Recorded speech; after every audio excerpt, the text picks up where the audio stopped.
everybody, and welcome to our Bodhana group interview panel today. I'm back on stream. I'm Dixie Cochran. I have taken more Dayquil. I am still here, which is good, and I haven't lost my voice or anything. So, second day, doing all right. Glad I had that nice long break. But I am here today with Rich Thomas Hello. and Jack Berkenstock, who's Hello. always a. Was that just because we had a whole conversation about Riff Raff from Rocky Horror beforehand, and now you're. We did. Hello. It's one of the Masters panels. What are you talking about, Riff Raff? I was just shouting That's out just to Jack. Matthew Well, Dawkins. it's because it's Oh, those are combined with- Dawkins. That was the Dawkins. Either way, we are here today to talk to Jack from Bodhana Group about Bodhana Group, which of course is the charity we are supporting this weekend with this convention. As we've said before, 40% of all proceeds from all the games are going to the Bodhana Group, and the other 50% are going to the game themselves, and then 10% is going to start playing to help them facilitate our stuff. So please, if you sign up for a game that you're paying for, know that it's not paying to Onyx Path, it is paying for charity. So now that we're talking about that, let's figure out what this charity does. So you want to talk a little bit about Bodhana, Jack? Absolutely. So the Bodhana Group is a 501c3 charity, and we use all manner of tabletop games, whether board or RPG, for educational, skill building, and therapeutic programs. So it's as simple as using something like Marvel Legendary to teach social skills, cooperation, and collaboration, all the way to finely tuned use of RPG for anxiety, depression, trauma, and autism support. So it's about finding the right game for the right reason. And we use the magic of storytelling to help people kind of rewrite their stories so they can, get a better idea of who they are, and also work on things like critical thinking or creativity and expression. So it's really this beautiful marriage of the fun and the immersion of play, all with the solid basis or background of what do we want to do clinically with this person? So if it's like we're doing cognitive behavioral therapy, we use the game to deliver that form of therapy. So we also say the game is not the destination, but it is the vehicle. So, Yeah, totally. That makes sense. I would have a lot more fun doing CBT when I was doing that if it was via gameplay. Because the brain gets more engaged, but also that creativity and that just being around the table with other people, you design what it is you're playing and how you're playing to feed off of and into like this peer-based learning activity. And I mean, we've seen growth in clients in 3 months just by playing RPG, and we use a wide array of systems. One of our faves is Pugmire. Anything from the Code of Man for moral choices, and just everything about Pugmire is just amazing for us. That was one of our And first people groups. love dogs and Absolutely. cats. Right. And birds Lizards. and mice and rats and lizards. I spent so long thinking about what it might actually mean to be a good dog in Pugmire, so I totally understand that that's a good way to get moral thoughts. It's like, what does it mean? Yeah, 'Cause absolutely. It's open to interpretation, like most, moral Ethoses. Ethos. ethos. Ethosisai. Okay, yeah, I'm gonna go with that one. Ethosisai. Ethosisai. Yeah, I no, think that's that's Matthew's character in our game. very close to it. And we do a wide array of other things. I mean, I could literally talk for 3 hours about all the different stuff we do. You have 1 hour, so do your best. 1 hour? Okay. Talk for 1/3 or 1/3. or 3 times as fast. We do do that. trainings, consultation for therapists and educators about how to start up their own game-based programs. We are actually also currently working on our own role-playing game system called Branch Riders, and we are seeking to be published through Onyx Path, so we're very excited about that. We've been in development now for, I think, a little bit over 1.5 to 2 years with Eddie as part of our design team, and we are in our second beta playtest phase, so please look out at your local game stores for us to come and do some play testing to get some feedback and get excited about everything. And of course, we also run the Save Against Fear convention. This year it will be October 6th through the 9th in York, PA. You can find all about that on our main website or the newly relaunched SaveAgainstFear.com website. So Nice. Is it back in person this year? Yeah. It is actually it's like a tri felt hat or whatever. What are those things? A that the tricorn? Revolution- Yeah, there we go. Okay. I was going to say Triforce, totally different No, thing. you could wear a No, tricorn while helping the Triforce. That's while riding a tricycle. So no, the event is going to be in person mainly. That's Save Prime.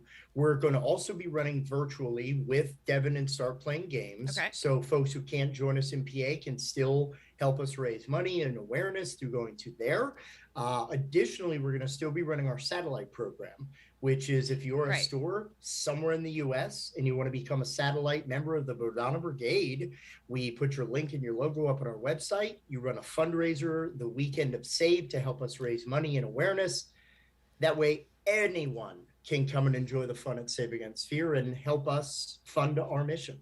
That's awesome. Yeah. Yes. Jack, can I ask you to brag a little bit? I know you normally don't do that. You feel a little uncomfortable, but never. Because we were talking about how even in the opening ceremonies how we've been involved with you guys since pretty much the start.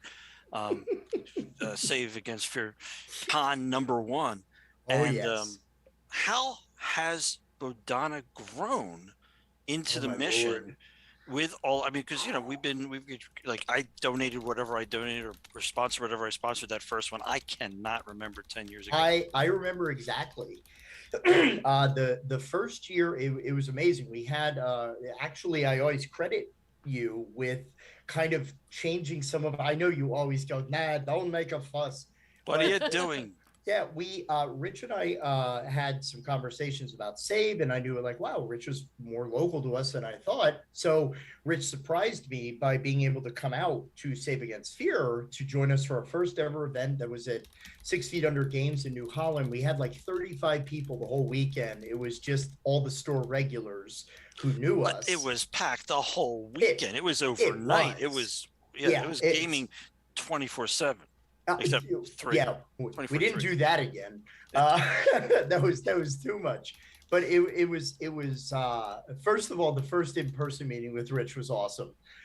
Because we walked into the store and at first I never met him in person. I kind of walked over and was like, hey, oh my gosh, this is awesome. And at the time the store had their magic cards in a case that was right next to the door, and Rich walks in and he's like, that's mine.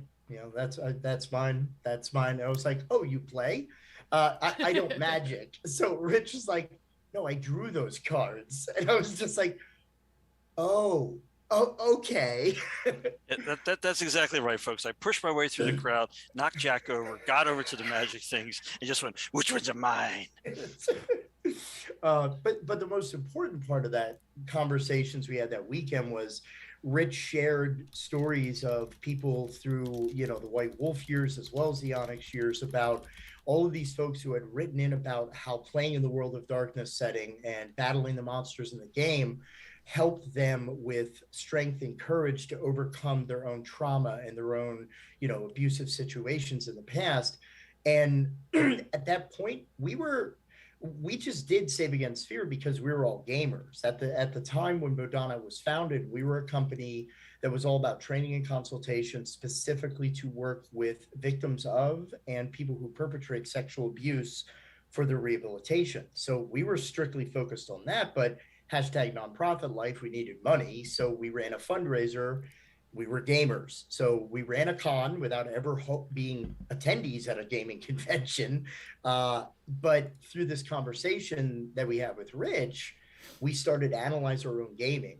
And wow, this helped me get through my parents' divorce and all of my childhood. Like me, I was a terribly shy and awkward teen that I very poor self-esteem, very low self-image, no strength at all for myself. Now you could give me a PowerPoint that I'm loosely connected to, and I could speak in front of 5,000 people. And gaming was the key to that. Being a GM, being a nerd player wasn't cool back then, Jack. Oh my gosh, no! I know the inside of many lockers. So similar stories. It's only very recently gotten better. Yeah, very much. So we started analyzing gaming, and we started to figure that gaming that we had used in a behavioral health unit we all worked on, it helped the kids coordinate and collaborate better, and they were keeping each other out of trouble because of the strength of the game. but we started to analyze it as therapists, and literally that conversation spearheaded us talking about gaming from the perspective that if people are getting these benefits just from playing on their own, what if you had the guidance and instruction and careful monitoring of an experienced practitioner?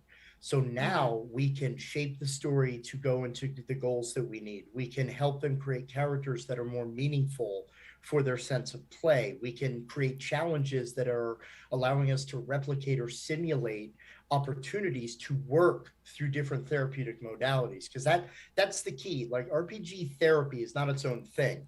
It's only a delivery system. We use RPG to do. It's a tool. Yeah, that's all it is.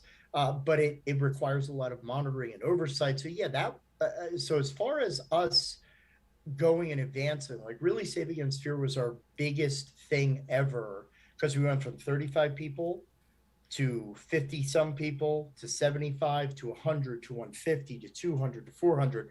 Our last in-person convention, we broke 500. We're hoping for a really big, thing again this year, especially coming back in person. So it not only has Save increased our visibility and our connection with designers and creators and therapists, especially. We have therapists that come to Save from Australia, New Zealand, Canada, California, like all across the world, to come not only for trainings, but to just meet and greet other therapists and talk about this practice so we could share ideas, So it's not like that, these are my toys, don't, go away. It's like, this isn't your second grade math homework. It's an emergent modality, you putz, stop that. Don't do that. I think that needs to be one of the motto of Bodhana. It's an emergent modality, you putz. Putz? Yeah, well, it's filmed now. I can't take it back. I think that's part of what struck me at the first Save that I got to come to was how many of the, usually you go to an RPG convention and that's what everybody's there for, right? So either you're an RPG player or you're in the RPG industry. And that's kind of the whole point of them. And with Save Against Fear, I met so many people who I were like, oh, like, why are you here? And they're like, oh, I'm a therapist from California, and I came here to learn about this thing. And can you tell me about the RPG you worked on? Because I know nothing about RPGs. And I was like, oh, okay, this is a very different crowd. Yeah. And that was absolutely fascinating. Seeing that, if you looked at the panel rooms, honestly, the therapy panels were better attended than any of the RPG panels, because that's really the kind of point of this one. So even though there are lots of fun games to play and there's lots of cool merch to look at and stuff to do over the long weekend, like really it is for the therapists and for the people who'll be using this. Because one thing that I think we tried to make very clear in our opening panel, that I will let Jack expand on, is that we are not saying use RPGs to do therapy on your friends.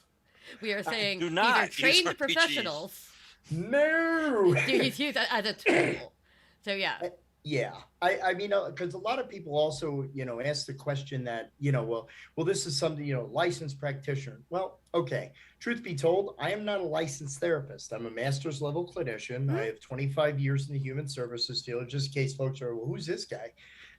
So, I've worked with children, teens, adults, both neurotypical and neurodiverse, for, well over 25 years in the field. And it is most definitely something that we make the distinction that within our trainings and everything like this, gamings are therapeutic, meaning that gaming is beneficial. We all spend 40 to 50 hours a week at our jobs being whoever we are. So it's therapeutic to take that little gaming vacation at the table and be somebody else for a couple of hours. What we're talking about is when they are clinically therapeutic or clinically beneficial. You are a trained professional with experience, not only of being, because we also talk heavily about the balance of the two roles of being a therapeutic GM, but also being a trained clinician, because you have to be able to manage the group at your table, not only to make sure the game content is what it needs to be to keep people immersed and involved and engaged, but you also got to make sure that you're not just getting paid to run a fun game. We've had clients who are like, man, we want to play the game. And I was like, we're here for group. One of the group members has a rough moment right now. We need to talk about things. Well, I'm here for the game. And I go, I'm being very respectful here. If all you want to do is play, you know how to play, go to Mhm. your local game store, go to your local comic book store, go to an after school program. You can play a fun game with other people. We're here to do meaningful work, which means Right. supporting people in the group. Maybe the therapeutic gaming isn't exactly for you, and that's okay. Like, this isn't, this RPG can cure anything. No, there are times where this is not appropriate for people. And so meeting all those therapists, we meet people like, I do drug and alcohol treatment, I do work specifically with abuse and trauma, I work with veterans with PTSD. Like, hearing all these different stories really helps us conceptualize and drill down what safeguards we have to put into play for this model. Because again, like you said, Dixie, this is not, oh, I have a friend who's suffering from grief and loss, I'm going to run an RPG. No, Right. Even with safety tools, you're going to Right. trigger your friend. Right. You're going to do harm. Please don't do that. I know you mean well, but I have over 20 years of facilitating psychoed and psychotherapeutic group. Right. So yeah, it's different, Mm-hmm. Yeah, no, there's definitely a big difference between, like, yes, you can have a moment of catharsis or whatever at the gaming table, that happens all the time, but actively doing, CBT with it is very different. Yeah, it's a directed, guided process. Right. I think it's something we're going to want to underline when Branch Riders ultimately is revealed to the public, is that this is a game first, and then there's the therapeutic aspect, and most of that is not stuff you need to worry about. Right. As somebody who's playing the game and having a good time with your players, but for those people who have that training, this will provide a way for them to not have to, as you said, Dixie, what the heck is this role-playing game thing anyway, right? This is the role-playing game that you can look at and say, oh, okay, I see exactly how this maps to my skill set and to what I've learned, through my career. So it's going to be a game first. Right. That's the thing. It's going to be a really fun game. It's one of the pinnacle points of us through development is we don't, because we joke about it, like a lot of the games that are out there for therapy, like Therapy Uno, Therapy the Game, the Ungame, like it's scruples. It's a roll and go. Like, we really wanted to capture this idea of compelling stories with worlds that drive meaningful dialogue and conversation. But it's like breadcrumbs. If you're a therapist, you're going to go, okay, I see what you built in there. That's what you're doing? Yeah, exactly. This is a box of Legos that you could construct for a fun game, or you could construct it for a therapeutic game. And, we're even planning on putting a facilitator's guide out as a companionate guide. So this way, if all you need is the game for fun, you got all you need to do that. But if you want to do it more intention, there's a separate guide that will illustrate those concepts for you in a much more succinct way. So you can match them together. But again, 8 realms, 1 mission. That is the tagline. Thank you, Dixie. Still, that was yours. No, that wasn't the one I said, actually. Y'all have what? gone with What? Oh yeah. No, I've completely what was you what have was you the have original? Mandela What did I affected it. forget? I had said 8 ways to go, 8 ways to grow. When you were trying to figure it out. This is a long time ago. It's fine. I'll have to write that down for the further consider. I like 8 realms, 1 mission, because it actually kind of reminds me of many worlds, 1 path. So Ooh. Yeah. I mean, I could talk about that for a few moments to give a thumbnail. There were actually quite a few people questions in chat. Yeah. Well, a lot of them were asking about if you could say more about Branch Riders. So do you want to say a little bit about the game? Sure. Keep in mind, it's still in beta, so things are subject to change. Yeah, most definitely. Hashtag warning. So Branch Riders takes place in a world that we call the Nexus, and it's a little different from the world that we know in that there are 8 different realms, and they're each based on a certain genre convention. So we have a steampunk realm, a science fiction realm, a Western realm. But these are all from your little characters, right? Your little guys. Yep. If you go to the Bodhana Group website, actually, I could probably do a short history to lead in. We needed a poster for Save Against Fear, and our wonderful friends Jem and Tori from Tori Borealis Pictures and Goods drew these little cute chibis, and there are 5 of them on the original Save poster that came with it. Right. There was a little fox, there was a dwarf, there was a sci-fi character, there was a superhero, and oh my gosh, I'm totally spacing on the other one at the moment. Did you do the detective already? That was Sagan, who is the fox originally. Yeah, it'll pop into my head and I'll go, ooh. So the idea was that we kind of looked at it, it was like, oh, these are cute, they're adorable. It's kind of what's on a poster, on a shirt, no big deal. But then over the weekend, we were like, wait a minute, there's a fox character on there. Clever like a fox. Games build critical thinking skills. Well, there's a dwarf. They're pretty tough. Resilience. Games develop resilience, roll with the die, right?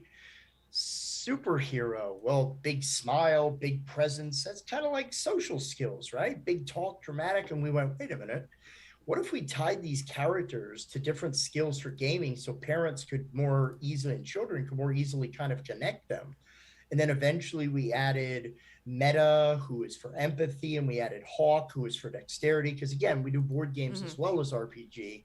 So we had at the end a total of 8 different heroes, all representing a different area of skills that games could help to work on. And then we went further and we said, man, what kind of place do these people live in? And then we started creating these worlds and we said, wait a minute, what if we created a game based around these heroes with the idea that, the biggest question that therapists, especially folks new to this model, ask us is, how do you come up with all of these stories, right? It's like the Joker, where does he get those wonderful toys, right? And I said, well, what if we made it easier for a therapist to use therapeutic concepts by connecting them to a genre, but give it a kind of a twist?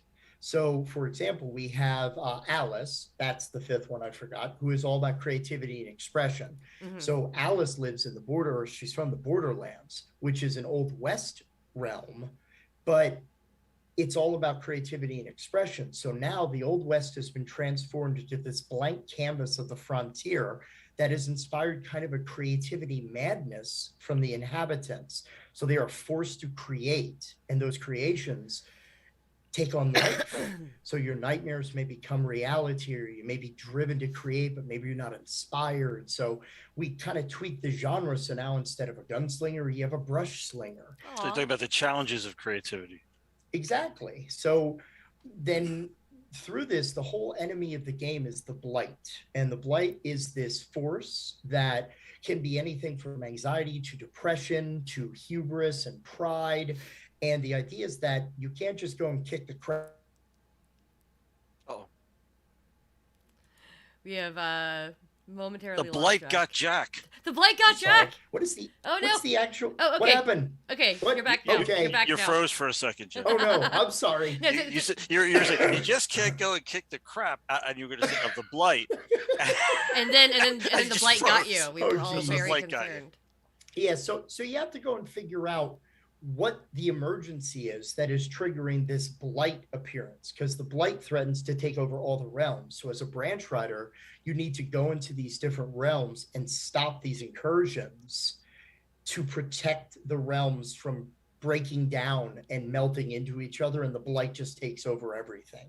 So it's just this really engaging game where you're going to these different universes inside of these realms. You're going on these adventures with these just incredible characters under the hood. There's a lot of therapy going on, but at its surface, we have a lot of very unique mechanics. We're doing approaches instead of attributes. So instead of strength, dexterity, the commons, we do things like, are you trying to be forceful?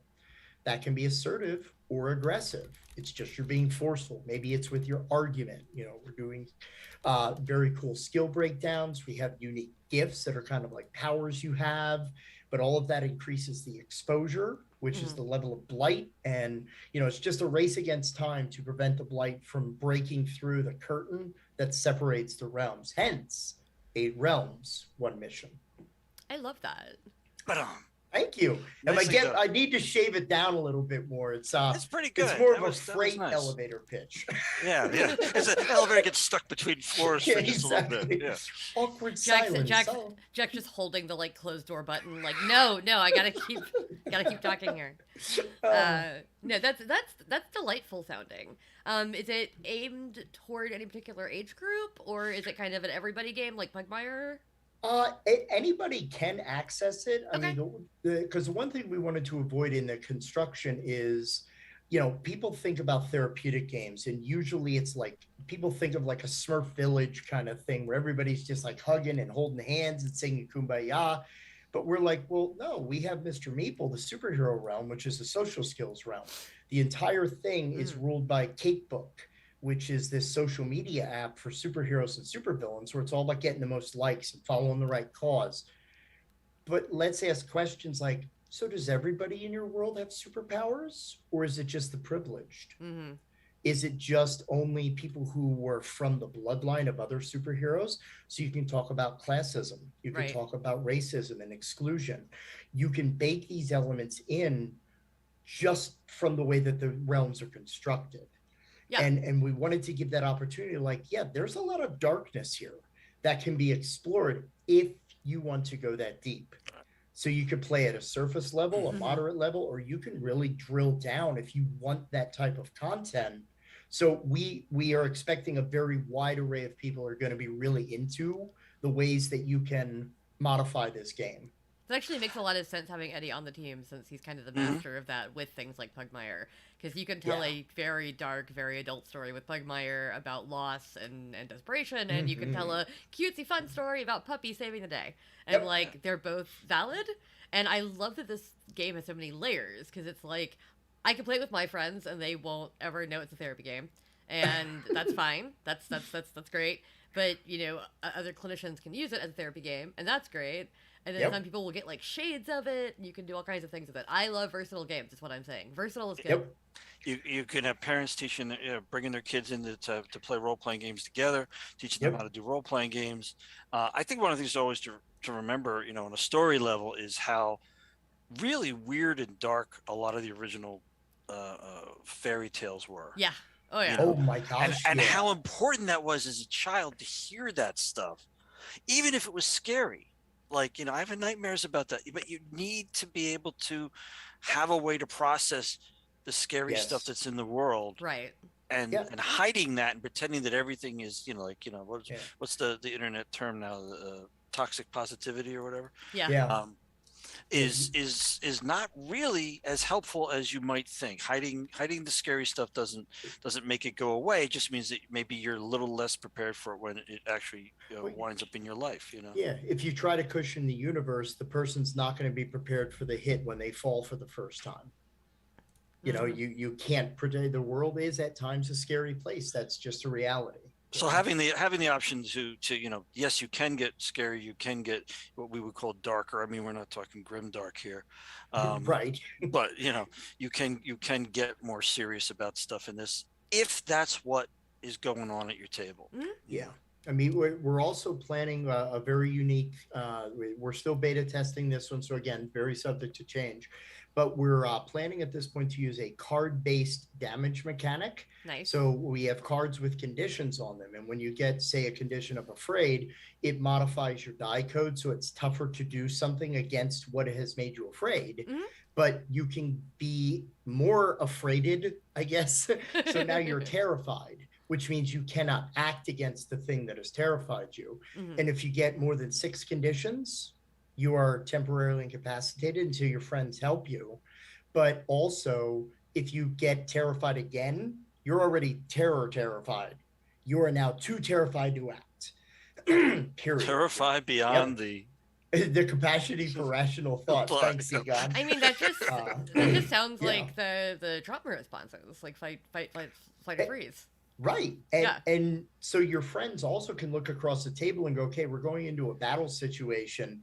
You're carrying 2 conditions. I'm carrying 3 conditions. So you're looking around, seeing how okay or not okay the group is. Oh, you're checking in on people. Yes, which is also an impetus for I can do something on my turn to give you a positive condition. to help either stage down or remove. So we want these cards to be flying during the middle of, and we're also constructing like what we call jokingly the Build a Blight workshop. So you will be able to customize your blight by picking their methods, which are antithesis of the branch rider approaches. So where I am forceful, the blight is brutal. So you pick powers, so you literally can customize your enemy. So we have samples, of course, but if you're an experienced RP and you want to make your own blight to test your players, yeah, do it. And those powers you can't do anything against them. Powers target certain things. So it's a lot going on under the hood with the game. We're very proud of what we've come up with so far, and we're just anxious to get more of that play testing. I've been a player for years, first time designer. Wow. My respect for game design has grown exponentially in the last 2 years. As well it should have. Exactly. Thank you for giving us the respect we deserve, says yes, Rich. yes. No. There's a lot that goes on with it. That's fascinating. Like I'm not as good with stats, for instance, as some other folks are, but my Exalted team can spitball charms all day and go like, oh, well, this will change it so you have this much of a chance of rolling this. And I'm like, okay. They are maniacs. Sure, you can do that. Yeah, system head, gear heads. I don't know if we weren't, they're just amazing. They are really good. We wanted to keep it simple. So, at any time when you're doing an action, you're only rolling 3 dice and they're coded D4 through D12, but those are based on the approach you're using, the situation that you're up against. So if things are going bad for you, that die is lower because we need a 4 or higher for a success. So it's building your pool, which is kind of similar to the story path system, where you're building your attributes to your approach of how you're going to go into a problem. We just use different dice to keep it simpler for players. Yeah, so, I like the idea that 4 is a success. So if you're using a D4, you're in like desperation mode, and if you're using a D12, you're probably fine. Yeah. Yep. And then I think we're using what we call the yes and through yes no system. So if you get 3 successes, it's a yes and. If you get 2 successes, it's a yes. If you roll 1, it's yes but or no and. Yeah. And then no but. So then 0 successes is no and. Right. So it's just a very simple narrative convention now. Just explain what that means. What's your benefit in this situation? So we wanted to make it very narrative driven as well. So we're just telling compelling stories. Let's not get lost in the weeds of mechanics and minutia. Yeah. This sounds very, very cool. I do love the idea of having like actual things on the table or even in like a virtual space to show that people have conditions on them, because I know that when not like I play a lot of D&D in my spare time. And one of the things is always like, you get done with the fight, you're just kind of like, how's everybody doing? And like, your only acknowledgement of it is a number. Yeah. It's like, oh, I have 8 hit points left out of my 14. Can somebody help me out here? Yep. And they do, but that's not as evocative. Yeah. And also it doesn't really encourage like actually checking in. Like I don't know what 8 hit points means, am I half dead? Like, am I mangled? Like, what does that mean in terms of conditions? Whereas I do know what afraid and terrified and frozen mean, Yeah. Well, and even those words could be used narratively because like we have one that's like, they could apply to either physical scenarios, emotional, or even social, so if I'm, I'm trying to think of a good example. So if I'm hurt, for example, I could be emotionally hurt by a social engagement, or I could be physically hurt. So we also wanted to offer interpretation. So this way it works on silently again. So you're either building a compelling story about what's going on, or it also is working on emotional recognition and expression. Right. How do you describe when you are socially hurt narratively? So we're also using this is what we're talking about. We bake the therapy in, so you don't necessarily have to know what's happening. But now you've got new words to describe how you're feeling that you may have never even had the vocabulary for. Absolutely. This is so cool. I mean, I think most of folks who listen to the podcast and stuff know, but I've dealt with mental illness my entire life. So this is also just really interesting for me as a person.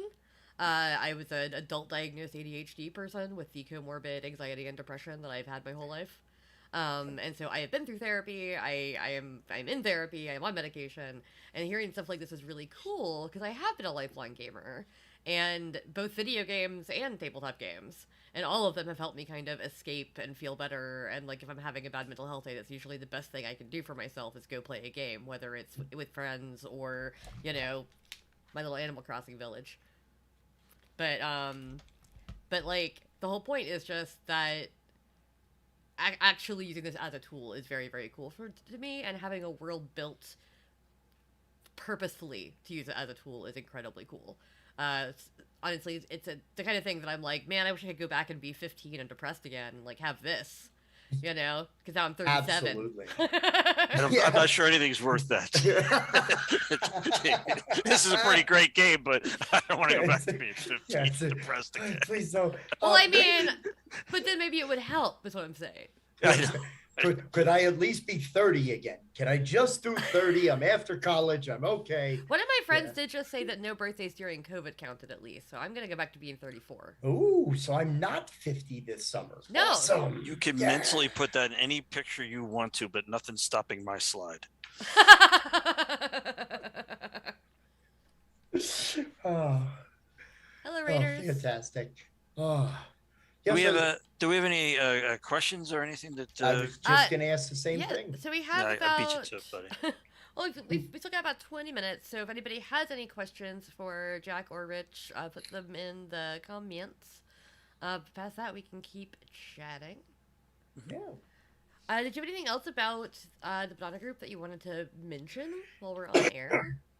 Well, you're at Origins right now. Yeah, you're at Origins Game Fair right now. Yeah. Yeah. So that's an Origins hotel room there, isn't it? Actually, yeah, we are at the Hyatt in Dublin, Ohio.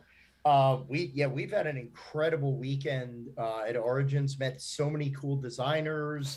We've been absolutely overwhelmed at the amount of support. A lot of companies donating product for us that helps us out with not only our library with games that we take out the programs, but also, that helps us with prize support for Save Against Fear, or sometimes it's like, hey, here's a game autographed by the designer. Hey, that's an auction item. That's gonna, we can do a lot more with, $100, $200 from that item than we can with just the game on a table. Right. So, we've met so many great people, and it's going to kind of revert back to Save Against Fear. Like one of the really awesome things is just hearing people. Let me say it this way. I am being slowly drugged into submission by my board of directors to use TikTok. TikTok, Jack. It was reinforced this weekend. So I have some ideas about what to do, because one of the coolest things that we do when we go to conventions, when we do our own convention, is just hearing people's stories about how gaming pulled someone from the brink. Like someone who's like, I didn't have anybody in the world. And then a friend of mine was like, hey, come over to my house and play this game with us. And they're like, you know what? 20 years later, I didn't take that leap that I knew I didn't want to take, because there was someone there for me, and I started coming to a regular weekly game group. And then I was like, oh, there's more games. So I had something to come back to. I don't want to miss the next session. Exactly. Or all these friends. I mean, I have friends in my life who I would not have if not for, we worked at Best Buy in different departments, and it's like, oh yeah, I drop a Shadowrun mention or something. You role play? It's always like this secret handshake. Grab that box, chummer. Right, exactly. Okay, my place Saturday, Star Wars Wedge system. Cool. All right, Rhodium Bounty Hunter, I'm in. There's a thing that floats around a lot in folks with depression that I've seen as a meme, as a tweet, whatever, and that's that it doesn't matter how silly the thing is that keeps you going. If it keeps you going, it keeps you going. So if what keeps you going is the next Star Wars TV show coming out that you haven't seen yet, great. Yeah. Stick around for that. And then if after that the next thing is the new Marvel movie, stick around for that. Just keep a little bit at a time. You would be amazed at how much that helps. I had one really bad year where I stuck around because Halloween was coming up and I was excited. And then I was fine, But that's great, and having an opportunity is really, really helpful, and it might seem silly to you, and that doesn't matter. If you stick around because your Animal Crossing villagers will be sad if you're not there anymore, that's fine. That's okay. Yeah, totally. Your brain's lying to you, so Yeah. you know, it's Oh. all's fair with what you do back to it. Yeah. Yes, a great book. I can't remember the author right now, but there's a great Buddhist psychology book called The Misleading Mind that talks about the fact that people are like, the brain is the most powerful supercomputer, blah blah blah. It's like, your brain is garbage because your Like brain, sack of shit. Mine's right, garbage. your brain lies to you all the time. It tells you that things are dangerous when they're not, and so yeah, gaming as the Or vice versa. simulation, or vice versa. Yeah, no, you're fine. Everything's fine. I could take another drink. I'm Everything fine. is on fire behind you. Yeah. But even more This is so, I fine. think one of the other uniques about gaming is when we do our groups with kids, we're not just about, okay, we're gonna have your kid in a group for the next 10 years. Like, we really do take a kid from learning how to play the game and to get comfortable with playing. Then we teach them how to be a GM. Mhm. So by teaching them how to be a GM, it's a total different set of skills: active listening, dealing with adversity, that resilience of, oh, the players didn't want to go to the thing I wrote 8 pages on. I'm going to have to make stuff up. No, I'm gonna force them. Exactly. So then we're like, now gaming is not just that safety net. It's not just that thing that helped you go to the next day. It now is your passport to natural supports, which is where true mental health resides. Yeah. When you have a support structure of people who understand you and are non-judgmental, not people who are there to fix you, but people who you can be around when you're not feeling okay, and that they're okay. That is the most important thing for positive mental health. And gaming is that passport to wellness. Yeah. So, yeah.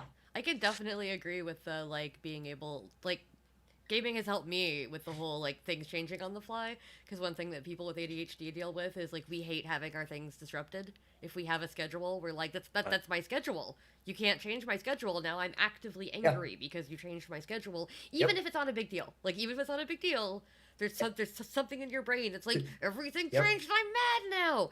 And so being more fly by the seat of your pants in RPGs has actually helped me have less of a reaction to that, because it's like, okay, well, I wanted to do this, but the rest of the team wants to do that, or I had this plan, but whatever this player just did is completely obliterated my plan. Gotta roll with it. You gotta just keep going because. Oh yes, and is very helpful. Yeah, because Absolutely. sitting there at the table being like, I was gonna do this, do that, and I still do that sometimes. I'm not perfect, I still have those reactions, but I have them a lot less, and I'm a lot better about tamping down on them when they happen. Well, I mean, truth be told, Dixie, we're kind of siblings in this aspect. I also have I have severe ADHD. I also have severe bipolar mood disorder, and I was on medication probably for about 70% of my life. Now I was able to taper down and all. I use mindfulness practice and Buddhist meditation. It's what's kept me good. But yeah, you're totally correct. That whole idea of routine. My brain knows where all the spoons go in the drawer. We have a thing. Don't you dare shake my drawer. We're going to have a problem, right? I have post-it notes all over everything all the The time. Mickey Mouse spoon cannot touch the TV's Frank spoon. Damn it. This is today's schedule. Yep. They're all right here on my second monitor. But yeah, so we do have a couple questions. We've got about 15 minutes left. Sure. So let me go into those. So Weird Hamster asked a couple that are kind of connected, so I'm going to throw a couple of these together. Asked if there are some materials to start helping your players, and also that they are a lifelong RPG player, and they started therapy this year, so where can they read more using RPGs as helping with mental stability? Oh, okay. Well, if you go to the Bodhana Group website, we actually have written 2 books that are available on our Drive-Thru RPG page. They are called the Wizards, Warriors, and Wellness series. The one for RPG specifically is a yellow book. And that one talks about some of the opportunities for RPG and how they not only work on therapeutic topics, but also skill building opportunities like resilience and creativity and expression. So it's a good way to make connections between your play and the therapy that you are doing. Right. Because one of the things about gaming, and you mentioned this earlier, Dixie, with Rich, with some of these cathartic moments that we have while we're playing a character, like going, holy crap, I thought I was just playing that character for fun, but that's like a deep-seated thing that went, hi, how are you doing? Yep. So Never see it coming. Yeah, being able to analyze your play. And I would recommend that this person, I mean, one, look at the characters that you're playing and see if there are any themes undercurrents to those character portrayals that are speaking to maybe an unmet want or need that you have. I would also say maybe get the therapist that you're working with to be more aware of RPG, because there's a lot that's been done that not just playing RPGs in a therapy is helpful, but also discussing your play with a therapist who understands the hobby can be very enlightening as to process what you are coming up with and revealing during the nature of play. I will also say to every table, I don't care if it's therapeutic or not, you must use safety tools, period. If you're a therapist doing this, or if you want a good table, you must have safety tools, because that, and I recommend Script Change by Bo Yeager Sheldon. It is a very robust system. Pay what you want on itch.io. And the cool thing about that is it encourages discussion. I love John Stavropoulos and the X card, but X card stops talk. Script Change encourages dialogue to work together at the table, because truth be told, if you don't have an unsafe moment, you can't say you have a safe table. You need to work through that unsafe space to know that what you are saying will be heard, honored, and respected, which is true consent. Although you do want to be able to shut it down if it's really bad. Yeah, absolutely. And then talk about it. Yep. Yeah, which is part of the process. Get people also. who are being really, affected by it away from it first. Absolutely. Yeah, exactly. And again, I do want to stress, reading a book about therapy and therapy and RPGs does not make you a therapist. Nope. Please don't mess around with people's heads. If that was the case, I'd be a great therapist, but I just need great therapists. I've read so much. Why isn't it helping? Yeah, I mean, I've been in session a bunch. I should just learn through osmosis by now, right? Like how to do this.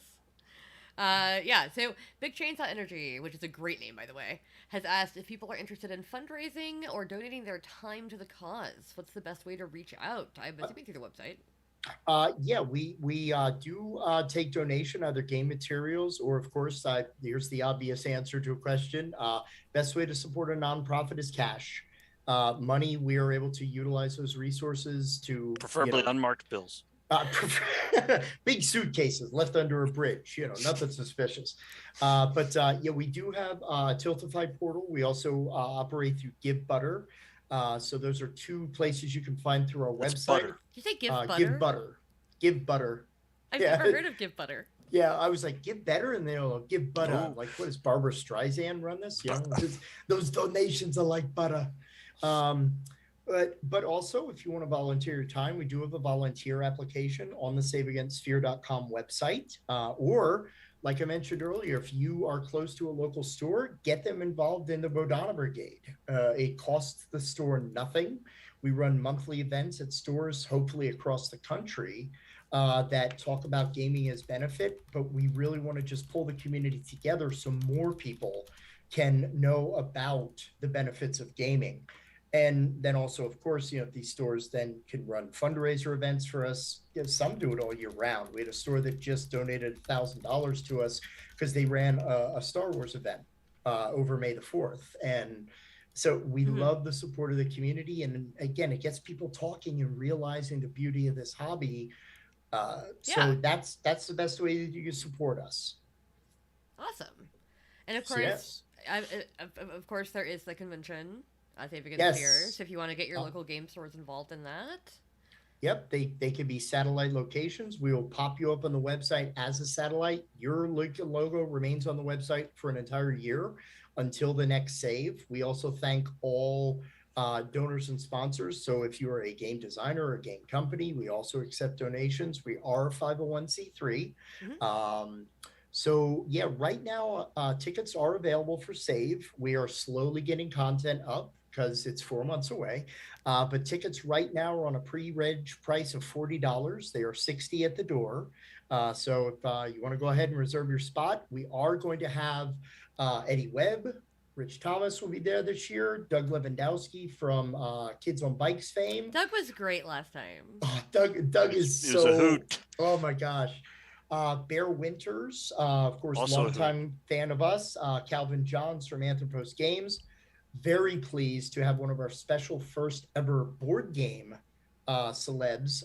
We are going to be joined this year by Miklos and Starla Fitch of the Our Family Plays Games YouTube show. They're an African-American family that advocates for families to play together, and they're just wonderful people.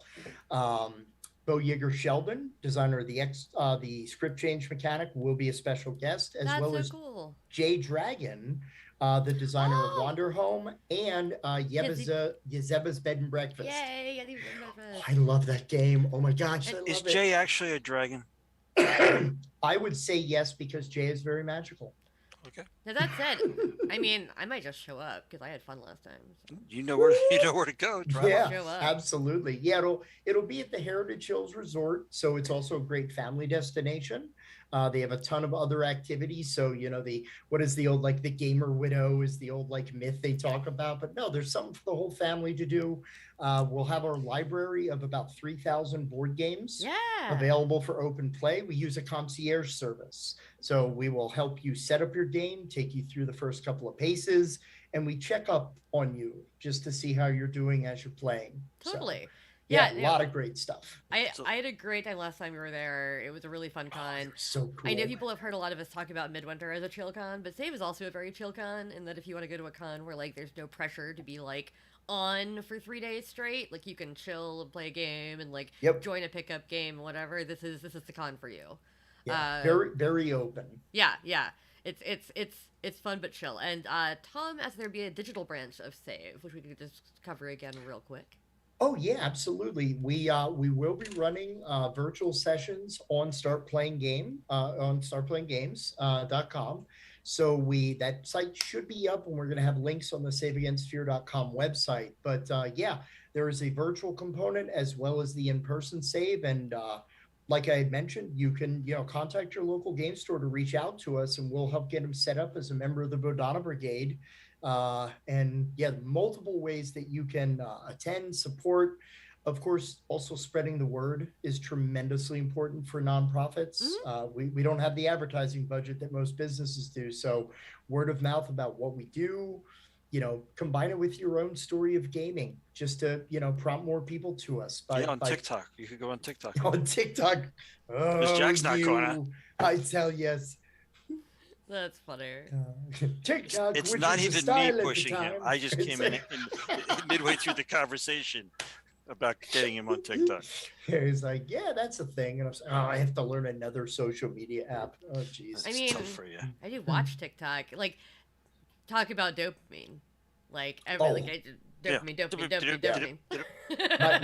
My wife's addicted. And again, some of them are cute. My biggest thing is please don't just stand there and recite someone else's stand-up routine. Yeah, no, that's weird. Right. Just make it, cat videos to music is fun because cats are awesome.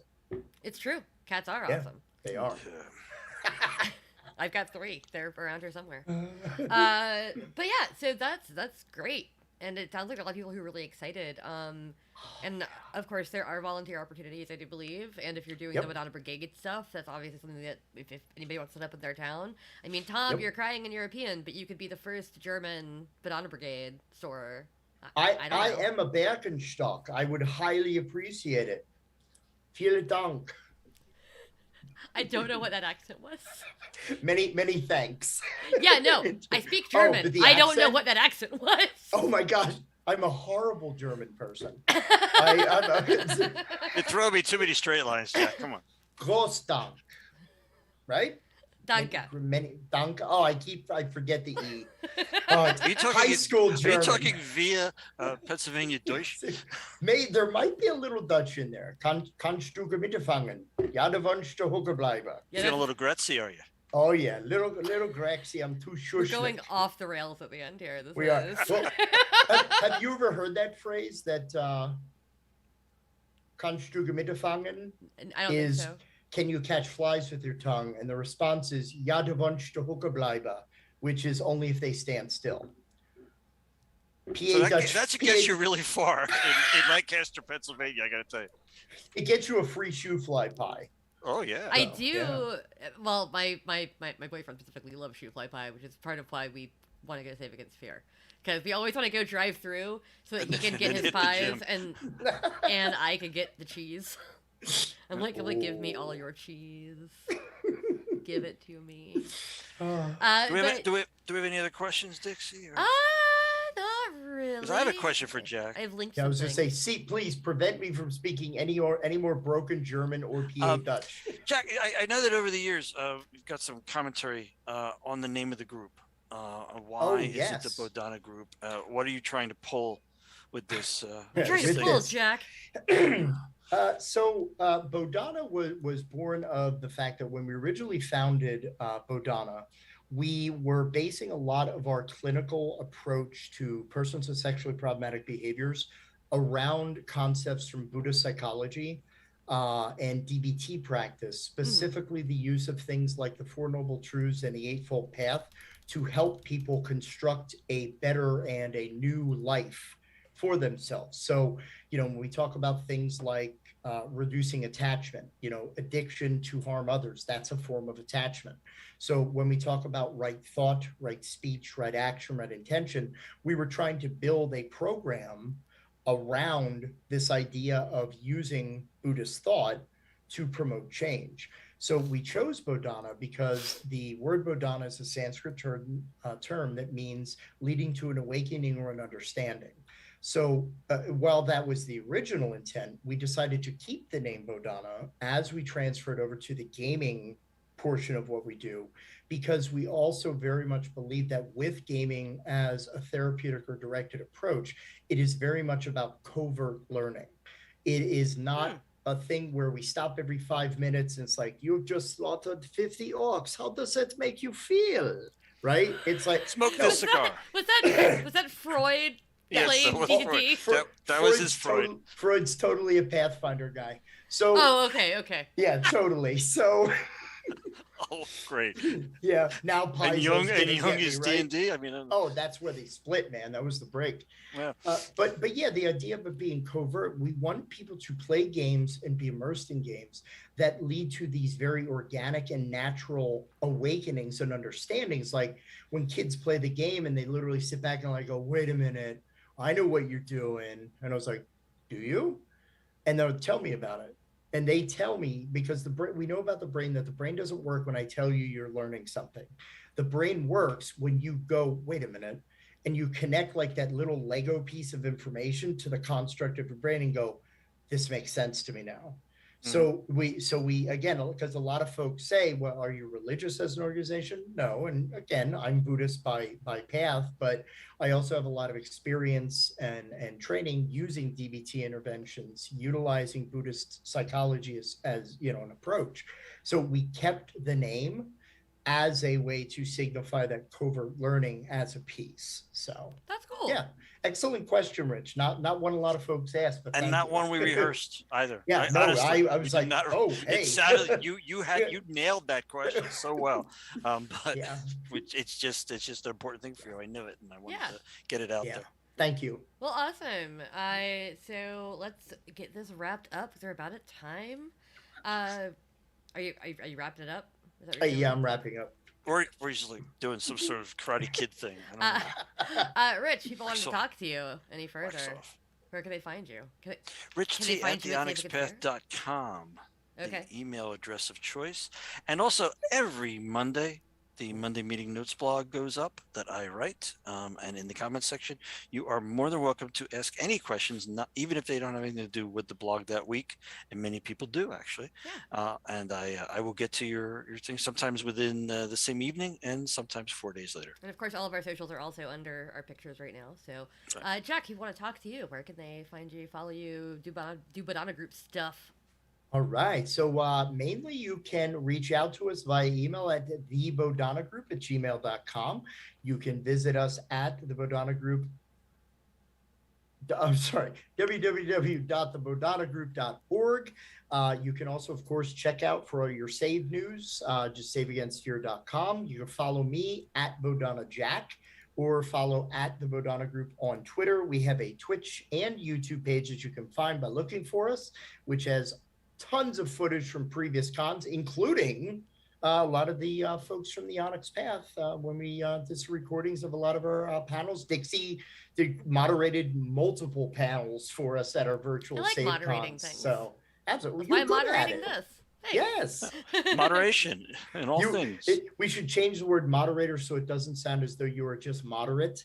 But Because keep you're an eye quite out on good at TikTok, it, right? folks, because Jack's going to be on TikTok within the year. Within a year. I'm good at rating, I guess. You're good. You're better rating. Oh, okay. I like it. I like Nice. it. Yeah, everyone should go check that out. And what are the dates for Save Against Fear Con again? Save Against Fear is October 6th through the 9th, and that is in York, Pennsylvania at the Heritage Hills Resort. Yeah. That'll be so much fun. And online. I forgot and online at Start Playing Games. And at your friendly game .com. store, if you want it to be. Yes. Can Eddie and I have the honeymoon suite at the resort? Already booked, my good man. No, thank you so much. All right, you can find me at Dixie Cyanide, and I am going to be signing off. Thank you all for showing up to this. Thanks, Thank you, everybody. Jack, for taking time out of Origins to be here. Oh, absolutely. Would not miss. He beamed for the in from world. another convention. Yes. So I'll have to. I mean, that's the best thing about virtual cons is you can double con. Yeah. Oh, absolutely. You could Actually, triple con. Triple. There is a recording of us doing our therapeutic RPG. Isn't just D&D panel at Tags this weekend, which is the Therapeutic and Applied Geek and Gaming Summit that is going on at the same time. Three cons in Threat, one. baby. Three Threat. cons in one. All Three. right. On that note, thank you all for attending. The thank next you. panel, I've forgotten what it is because I don't have it written down. So enjoy. What's up with the Onyx Pass at 5:30? That's at 5. There's a panel between those. I don't know. Oh, what that is. okay. Get Enjoy jammed the in next there. panel. Is it Trinity? I think it might be Trinity. Oh, it's Ian's panel, right? Have fun. Bye. Bye. Bye-bye.